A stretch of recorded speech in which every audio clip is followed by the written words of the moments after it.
Hello everyone, आज है 19 जून और आज इस वीडियो में हम बात करने जा रहे हैं अदानी एंटरप्राइज के बारे में। देखिए, अदानी एंटरप्राइज के शेयर में देखा जाए तो पिछले कुछ दिनों से उतनी बड़ी रफ्तार देखने को नहीं मिली है।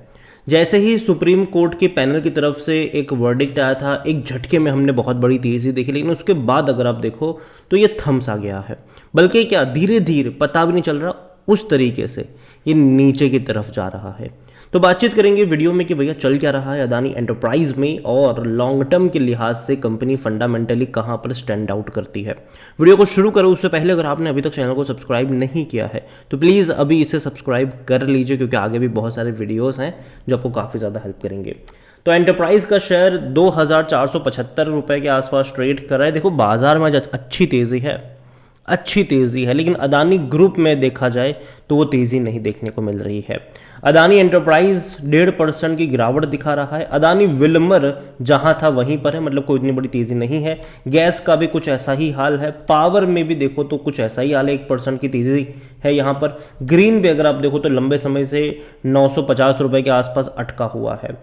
तो कोई उतना बड़ा दमखम देखने को नहीं मिल रहा है, लेकिन देखो, कंपनियाँ खराब नहीं हैं, ठीक है। अदानी ग्रुप की कुछ कुछ कंपनियां हैं जो डेफिनेटली एक अच्छी कंपनियां हैं और लॉन्ग टर्म के लिहाज से भी बेहतरीन है। यहाँ पर 2470 रुपये के आसपास एंटरप्राइज का शेयर ट्रेड करा है। गिरावट जरूर आई है यहाँ पर। पिछले एक महीने में देखो तो 26% की तेज़ी है, लेकिन ये जो तेज़ी थी ना, वो जैसे ही सुप्रीम कोर्ट का वर्डिक्ट आया था, हालांकि जो पैनल की तरफ से जो बताया गया था उसके बाद एक झटके में तेज़ी आई थी। अब देखिए यहाँ पर 1955 से एक झटके में दौड़कर 2633 पर गया, लेकिन उसके बाद क्या हुआ? उसके बाद ना ये वापस वही कर रहा है। लेकिन एक अच्छी बात यह है कि एक सपोर्ट बन रहा है, एक जोन यहाँ पर बन रहा है। एकदम से गिरावट नहीं आ रही है। 2430 2440 रुपए के आसपास एक सपोर्ट बन रहा है, इनिशियल सपोर्ट बन रहा है और वहाँ पर ये अटका है। भाग नहीं रहा है लेकिन गिर भी नहीं रहा है। एक अपडेट यहाँ पर आई ज़रूर है कि भैया Adani enterprise likely to challenge IRCTC's monopoly in online ticket booking business. देखो, अदानी एंटरप्राइज जो है, अदानी ग्रुप आप कह लो, धीरे धीरे हम सब जानते हैं कि बहुत सारे बिजनेस में एंट्री कर चुका है। अब IRCTC का जो मेन बिजनेस है भैया टिकट बुकिंग वगैरह का, वहाँ पर भी इनको चैलेंज कर सकता है। हालांकि IRCTC का भी इसका ऊपर रिप्लाई आया है जो हम बताएंगे इस वीडियो में।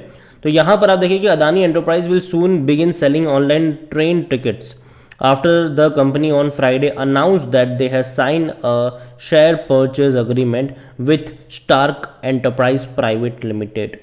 और यहाँ पर यह है कि 100% एक्विजिशन किया है स्टार्क एंटरप्राइज में, which is the online train booking and information platform known as Trainman. Platform का नाम ट्रेन मैन है, कंपनी का नाम स्टार्क एंटरप्राइज है और जिसकी 100% एक्विजिशन अदानी एंटरप्राइज ने किया हुआ है।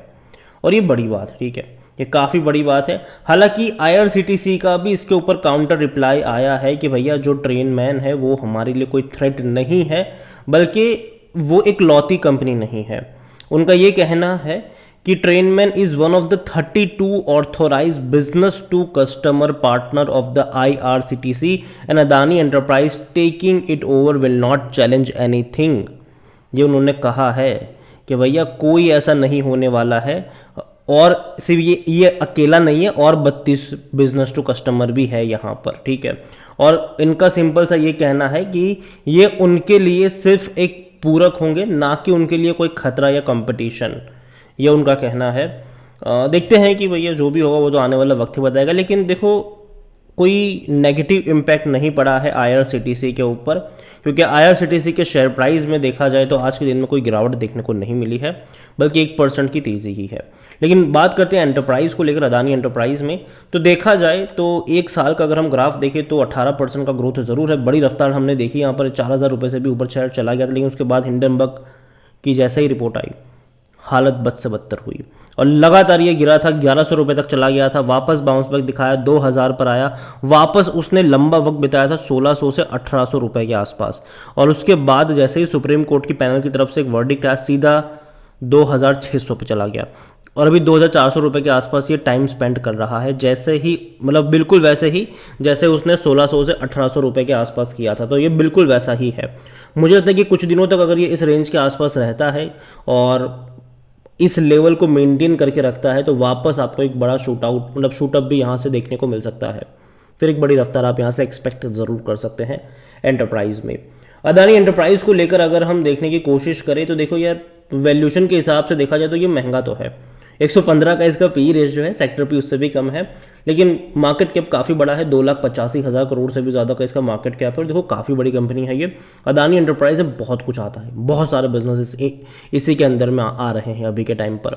और जहाँ तक बात की जाए, देखो नेगेटिव चीज़ें आपको यहाँ पर बहुत बहुत ज़्यादा देखने को मिल जाएगी, जैसे कि इनका जो करंट असेट्स है वो इनकी लाइबिलिटीज़ से भी कम है।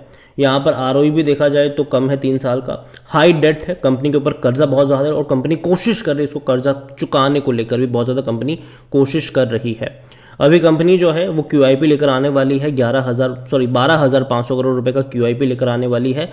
और उस पैसों का यूज़ करेगी कंपनी अपने डेट को चुकाने के लिए, और तो और अपने जो एक्सपांशन प्लान्स है उसको और बड़े पैमाने पर बढ़ाने के लिए, इंक्रीज करने के लिए। हालांकि कंपनी बहुत स्मार्टली प्ले कर रही है, कंपनी अब पब्लिक से पैसा नहीं जुटा रही है, कंपनी क्यूआईपी लाकर पैसा जुटाने की कोशिश कर रही है ताकि सब्सक्राइब हो जाए और एक पॉजिटिव मोमेंटम बन जाए। और देखो यार, सब्सक्राइब हो जाएगा। हालांकि अनाउंस किया ज़रूर है कि 12,500 करोड़ का क्यूआईपी लेकर आएंगे, लेकिन कब आएगा क्या आएगा कोई उसकी अपडेट अभी तक आई नहीं है। किस प्राइस पे आएगा वो भी अपडेट नहीं आई है। जहाँ तक देखा जाए तो लास्ट क्वार्टर में इनका जो परफॉर्मेंस था वो अच्छा था, उतना बुरा नहीं था। 31,350 करोड़ के आसपास के इनके रेवेन्यू थे, जो इससे पहले 26,600 करोड़ थे। हालांकि उससे पहले भी अगर देखो 40,000 करोड़ के आसपास हुआ करते थे, मतलब उसके मुकाबले कम हुआ है, लेकिन फिर भी उम्मीद करेंगे कि अब यहाँ से और बढ़ते हुए नजर आए हमें। और जहाँ तक बात करी जाए इनके प्रॉफिट्स, तो प्रॉफिट अच्छे रहे, 722 करोड़ के मुनाफे पर कंपनी बैठी हुई है क्वार्टरली, मतलब जो लास्ट क्वार्टर था उसमें। और उससे पहले 820 करोड़ का भी था, तो थोड़ा सा कम है, लेकिन उससे पहले के क्वार्टर के मुकाबले प्रॉफिट जो है वो अच्छे हैं, खराब नहीं है। देखो कंपनी में शेयर होल्डिंग अगर आप देखो तो गेम यहीं पर हो रहा है, और एलिगेशन जो लगे हैं वो इन्हीं पर लगते रहे हैं। 69.23% की होल्डिंग प्रमोटर के पास है, जो पहले 72.63% की हुआ करती थी। जीक्यूजी पार्टनर्स को बहुत बड़ी क्वांटिटी इन्होंने बेची, जिसके चलते बहुत सारा पैसा इनके पास आया और जिसके चलते एक पॉजिटिव मोमेंटम बना। देखो अगर उस टाइम पर जीक्यूजी पार्टनर्स ने शायद खरीदारी ना करी होती, कॉन्फिडेंस ना दिखाया होता, तो शायद अदानी का जो शेयर है वो शायद इस प्राइस पे अभी भी नहीं होता, शायद अभी भी ये 500-600 रुपये और कम होता ये। लेकिन जीक्यूजी पार्टनर्स ने बड़ी खरीदारी करी, और खरीदारी ही नहीं करी बल्कि उन्होंने लगातार अदानी को लेकर पॉजिटिव स्टेटमेंट भी दिए थे कि हम आगे और भी क्वांटिटी खरीदेंगे वैसे वाले। जहाँ तक बात करी 0.64% की होल्डिंग प्रमोटर की गिरवी है, 7.86% पब्लिक के पास है। पब्लिक खरीदारी कर रही थी यहाँ पर, अगर आप देखो अदानी सागा हो रहा था लेकिन पब्लिक खरीदारी यहाँ पर कर रही थी। हालांकि एफआईएल्स बड़ी क्वांटिटी में यहाँ पर खरीद रहे थे, हालांकि उसमें से जीक्यूजी पार्टनर्स ही आए थे।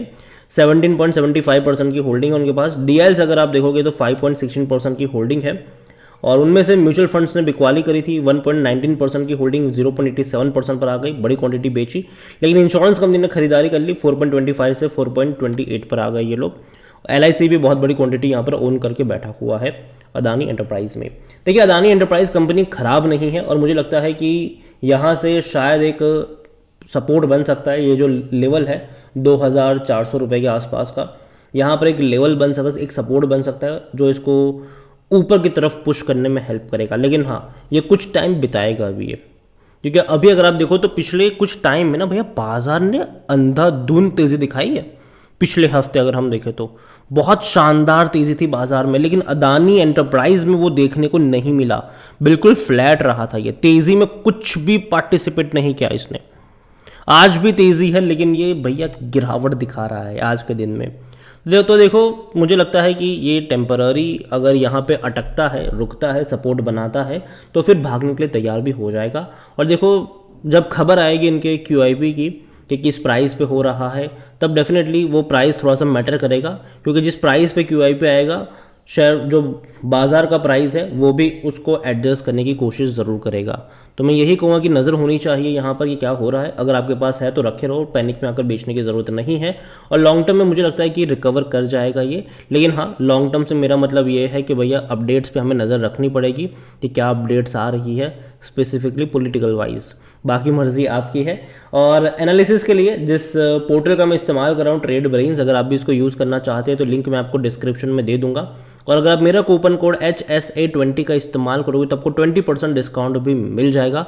कई सारे बेहतरीन फीचर्स है जहां पर आप एक क्लिक में फंडामेंटली स्ट्रॉन्ग पेनी स्टॉक को भी ढूंढ सकते हैं। जिन कंपनी के ऊपर ₹1 का भी कर्जा नहीं है उसको भी आप चेकआउट कर सकते हैं। अच्छा डिविडेंड कौन पे कर रहा है, कौन सी कंपनी कर रही है, वो भी आप चेकआउट कर सकते हैं। इसके अलावा जो बड़े बड़े इन्वेस्टर्स हैं वो क्या खरीद रहे हैं, कितनी क्वांटिटी उन्होंने खरीदी हुई है किसी कंपनी में, कितना परसेंटेज ऑफ स्टेक्स है उनके पास, सब कुछ आप यहाँ पर एक क्लिक में उनका पूरा पोर्टफोलियो तक चेकआउट कर सकते हैं। तो वीडियो को यहीं पे एंड करूंगा। पसंद आया हो तो लाइक करो, शेयर करो। चैनल अगर आप पहली बार हैं तो प्लीज़ सब्सक्राइब करें। और अदानी एंटरप्राइज के बारे में क्या सोचते हैं वो भी आप मुझे कमेंट में लिखकर बता सकते हैं। Thank you.